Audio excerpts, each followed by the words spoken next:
जय श्री राधे, जय श्री कृष्ण। मैं Acharya Gangdev Shastri, Shri Dham Vrindavan, defence state, phase 1, Agra.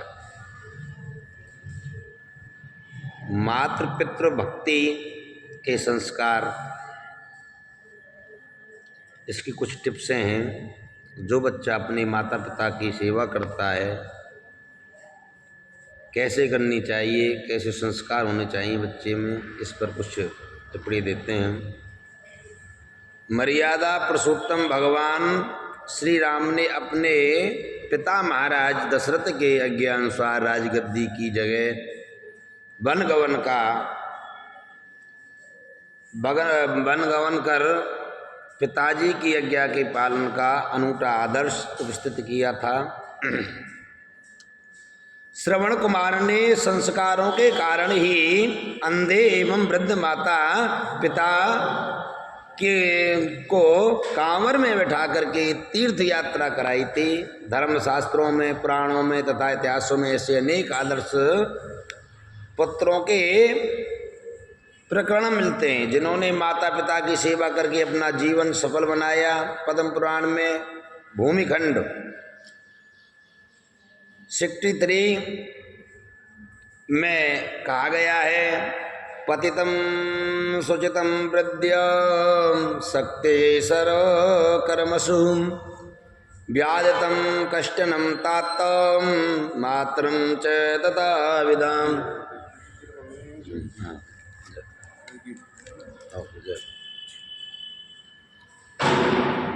उपाचरिता या पुत्रस्तस्य पुण्यवादामयं विष्णुस्तस्य प्रसन्नात्मा जायते नात्र संशय नास्ति मात्म परम तीर्थ पुत्राणां च पितुस्तथा नारायण समावेता वही चे परत्र च। यदि पिता पतित भूखे से व्याकुल वृद्ध सब कार्यों में असमर्थ रोगी और कोढ़ी हो गए हो तथा माता भी इस अवस्था में हो, उस समय में भी जो पुत्र उनकी सेवा करता है, मैं उनके पुण्य का वर्णन करता हूँ। उस पुत्र पर निस्संदेह ही भगवान विष्णु प्रसन्न होते हैं। पुत्रों के लिए माता पिता से बढ़कर दूसरा कोई तीर्थ नहीं है। परंतु लोग बाग आजकल क्या करते हैं कि अपने ही माता पिताओं को वृद्ध आश्रम में छोड़ आते हैं। इससे तो इस जीवन में जन्म लेना ही व्यर्थ है। जो जीव अपने माता पिता की वृद्ध अवस्था में पूजा नहीं करता, वो तो मनुष्य जन्म लेना, इससे तो तुम पशु होते तो अच्छा था। और वे इस लोक और परलोक में भी नारायण के समान है। इसी प्रकार पद्म पुराण में ही कहा गया है, जो पुत्र अंगहीन, दीन वृद्ध, दुखी तथा रोग से पीड़ित माता पिता को त्याग देता है, वह कीड़ों से भरे हुए दारुण नरक में पड़ता है।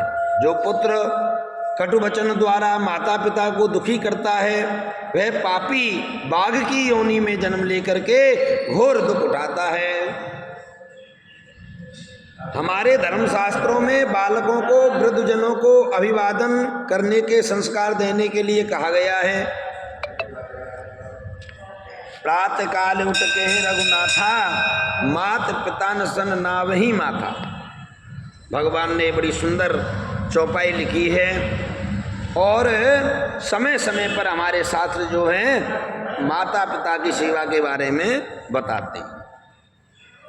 अभिवादनशीलस्य नित्यं वृद्धापसेवनं चत्वारि तस्य वर्धन्ते आयुर्विद्या यशोबलम्। मनुस्मृति में लिखा हुआ है कि वृद्धों का अभिवादन करने वाले की आयु, विद्या, यश तथा शक्ति में वृद्धि होती है।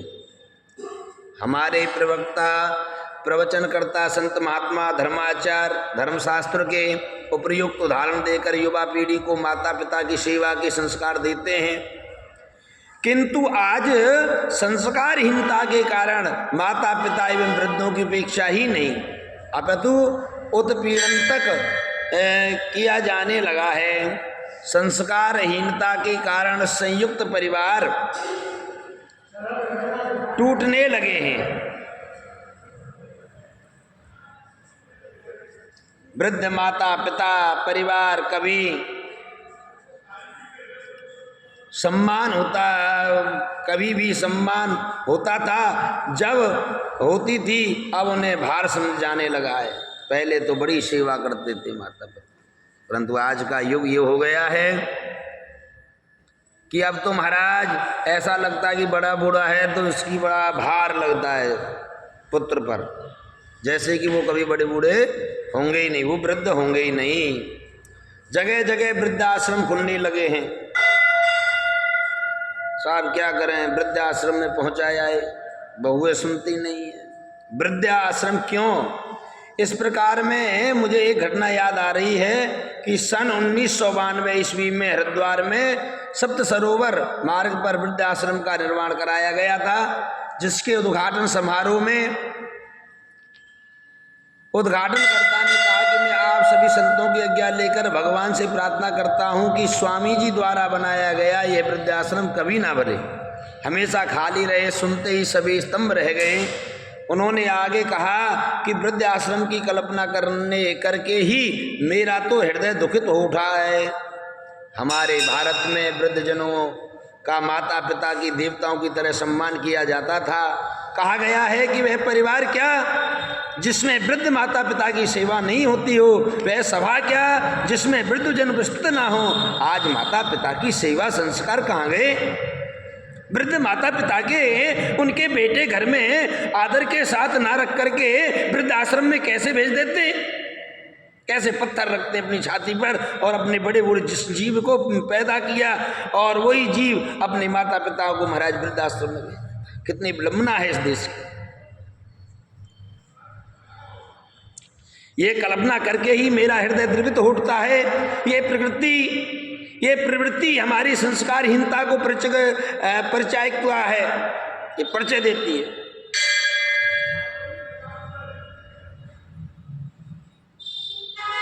विदेश में भारत की संयुक्त परिवार प्रणाली की सराहना की जाती है। विदेशी यह जानकर हतप्रभ रह जाते हैं कि भारत के हिंदू समाज के लोग अपने माता पिता की जीवन भर सेवा शुश्रूषा करने में गर्व का अनुभव करते हैं। वे ये जानकर आश्चर्य व्यक्त करते हैं कि हिंदू युवक जीवन प्रयत्न अपनी पत्नी के साथ सुखी जीवन बिताता है, तलाक की स्थिति कभी आती ही नहीं। उद्घाटनकर्ता के बाद संस्थापक महोदय ने ये भी कहा कि वे स्वयं ये चाहते कि इस वृद्धाश्रम में संतान से तिरस्कृत वृद्ध नहीं अपितु साधन उपासना एवं सेवा की आकांक्षा रखने वाला वृद्धजन आए। यहाँ भागीरथी के पावन तट पर रहकर साधना एवं गंगा में स्नान आदि करके अपना जीवन सार्थक करे। ये हमारी संस्कारहीनता का ज्वलंत प्रमाण है कि पिता चार बेटों को अपनी समिति से सीमित आय से कटौती करके ऋण तक लेकर के उस उच्च शिक्षा दिलाता है, उन्हें योग्य बनाता है, किंतु वे चारों बेटे अपने पिता माता के पास रखने के लिए तैयार नहीं होते। वृद्ध माता पिता उन्हें भार दिखाई देने लगते हैं। कुछ परिवारों में तो बेटे का विवाह होते ही माँ बाप से अलग रहने की तैयारी की जाने लगती है। संस्कारहीनता बहु वृद्ध सास ससुर की संस्कार शिक्षाएं सुन के मन को तैयार नहीं होती। पश्चिमी देशों में विकृतियां जन पर उन कदर हावी हो उठती हैं कि वे सास ससुर की मर्यादाओं के पालन करने की सलाह को अनुचित हस्तक्षेप बताकर वृद्धों पर उतारू उठते हैं। ऐसी स्थिति उत्पन्न कर देते हैं कि सास ससुर को परिवार से अलग हो जाने की बाध्य होना पड़ता है। कहाँ ले जाएगी ये संस्कारहीनता और कहाँ जाएगी? तेजी से बढ़ रही संस्कारहीनता का परिणाम जहाँ संयुक्त परिवार को टूटने के रूप में सामने आ रहा है, वही पति पत्नी भी अकेले आनंद पूर्वक सुखी समृद्धि नहीं रह पाते। छोटी छोटी बातों पर हुए विवाद तलाक का रूप लेने लगा। तलाक की अधिकांश आवेदनों में दहेज के नाम पर धन मांगने जैसे आरोप लगाए जाते हैं। दूरदर्शन ऐसे धारावाहिक सीरियल दिखाए जाने लगे हैं जिनके युवक युवतियों को विवाहपूर्व संबंध दिखाए जाते हैं, और तो और बुआ से मामा के पुत्रों तक से अवैध संबंध दिखाकर उन्हें प्रेम के रूप में प्रदर्शित किया जाता है। अवैध संबंधों का प्रेम प्रदर्शित करके युवा पीढ़ी को संस्कारहीनता बनाया जा रहा है, संस्कारहीन बनाया जा रहा है। ठगी, चोरी तथा भ्रष्टाचार के नए नए तरीके एवं धारावाहिकों में प्रदर्शित करके कारण युवकों को एक प्रकार से अपराधों का प्रशिक्षण प्राप्त हो रहा है। हत्याओं, डकैतियों तथा ठगी में पकड़े गए अनेक अपराधियों ने पुलिस समक्ष ये स्वीकार किया कि उन्हें धारावाहिकों से ही दुष्कृत करने का उकसावा मिला है। संस्कारहीनता पैदा करने में जहां दूरदर्शन की कुछ धारावाहिकों की भूमिका है, वहीं उपन्यासों में एवं कहानियों के नाम पर प्रकाशित होने वाले भाड़े साहित्य के भी कम भूमिका नहीं है। लगभग 90 वर्ष पूर्व वयोवृद्ध संपादक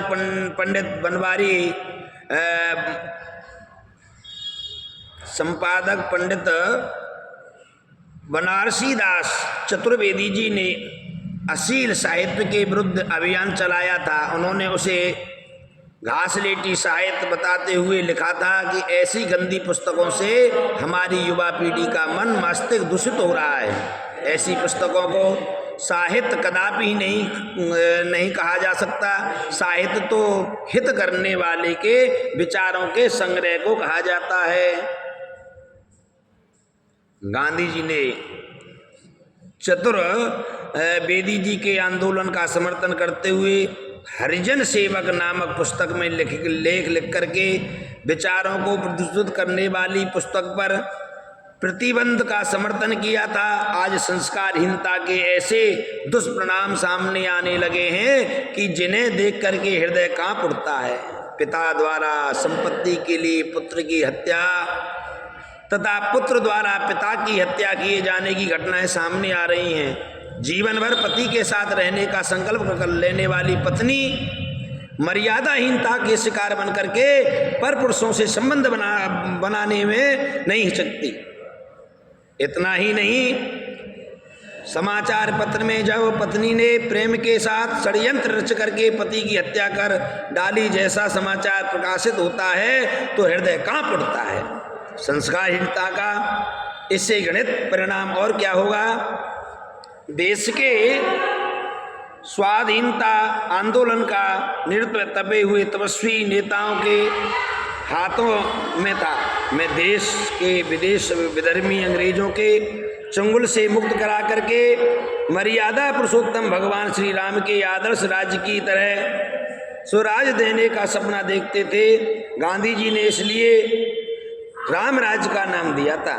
क्रांतिकारी चंद्रशेखर आजाद तथा पंडित राम प्रसाद बिस्मिल आदि क्रांतिकारियों ने अंग्रेजी शासन को उखाड़ फेंकने के लिए शास्त्र आदि साधनाओं के प्रति के उद्देश्य से काकरोरी रेलवे स्टेशन सरकारी खजाना लूटा था, किंतु उन्हें अपने माता पिता से ऐसे संस्कार मिले थे कि वे लूट के एक पैसे को भी अपनी व्यक्तिगत सुख सुविधा में खर्च करने के तत्पर नहीं हुए थे।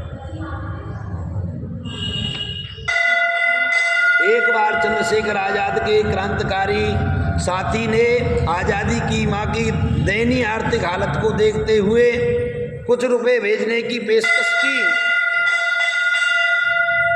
आजाद को पता चला तो वह क्रोध में बोले, खबरदार, ये धन देश का स्वाधीनता के संघर्ष के लिए इकट्ठा किया गया है, इससे एक नया पैसा भी माँ को नहीं भेजा जाए। ये क्रांतिकारी भूखे रहकर चने चबा करके भी अपने नैतिक स्तरों को ऊंचा बनाए रहे। इन क्रांतिकारियों ने गीता, रामायण तथा अन्य सदग्रंथों से नैतिक संस्कार प्राप्त किए थे। सहयोग आंदोलन के दौरान भी गांधी जी के अनुयायियों ने अनेक नैतिक मानदंडों को रक्षा का परिचय दिया। उस जमाने के नेता खादी पहनते थे, सदा सरल सात्विक जीवन बिताते थे। उनके ऐसे संस्कार थे कि वे ईमानदारी के पथ से डिग ही नहीं सकते थे। देश के स्वाधीन होने के बाद धर्मनिरपेक्षता के नाम पर बालकों एवं युवा पीढ़ी को धर्म नीतिकों के संस्कार देने के बंद कर दिए गए।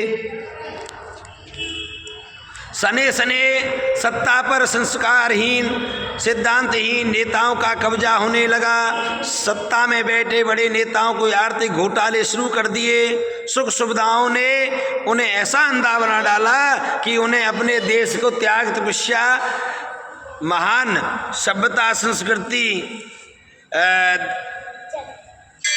व्याकानुज दिखाई ऐसी लगी कि भारत की पश्चिमी देशों की आर्थिक एवं भौतिक संबंधी के होड़ में लाने के नामक नैतिक अंत का भेद समाप्त कर डाला।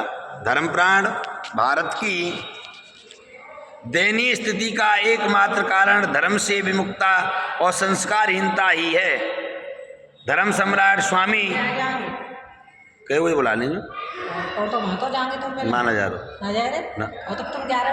स्वामी कृपा पात्री जी महाराज ठीक ही कहा करते हैं कि धर्म नियंत्रित राजनीति ही कल्याणकारी होती है। राजनेताओं ने पुरातनवादी बता करके उनके इस कथन की अवहेलना की। अब धर्म विहीन राजनीतिकता दुष्परिणाम सारा देश भोग रहा है। अब कोई भी अपने माता पिता की सेवा की करने की बजाय वृद्ध आश्रम की खोज करता है। अरे मैं तो यही कहूँगा भैया कि अपने माता पिता की सेवा करो जैसे भी हो सके, तन से मन से धन से। क्योंकि जिस प्रकार से हम जब छोटे से थे तो छोटी छोटी बातों के लिए पिताजी अपना सर्वस्व त्याग करके हमारी पूर्ति किया करते थे, उसी प्रकार से अब आप सोचिए कि जब वृद्ध अवस्था आई है तो वो भी अब आपकी जिम्मेदारी बनती है कि जो कर्ज तुमको उन्होंने बच्चापन में दिया उस कर्ज को उन्हें उतारो, उनको दो। जब तुम छोटे थे तुम्हारा सोच आदि सभी वो साफ करते थे। अगर आज पिताजी सोच कर जाते हैं तो आपको बड़ा दुख होता है। जब आप भी तो छोटे थे तो पिताजी बड़े खुश होते थे, कोई बात नहीं, ये बेटा ये मेरा कर्ज है और जब बुढ़ापे में काम आएगा तो इससे पीछे मत हट जाना। पर जीव क्या करता है कि महाराज पीछे हटने की कोशिश करता है। वो तो श्लोक में तो नरक है ही, वो परलोक में भी नरक में ही जाएगा और जीवन में कभी सुख नहीं हो सकता। मैं आचार्य गुरुदेव शास्त्री, जय श्री राधे, जय श्री कृष्ण, राधे राधे।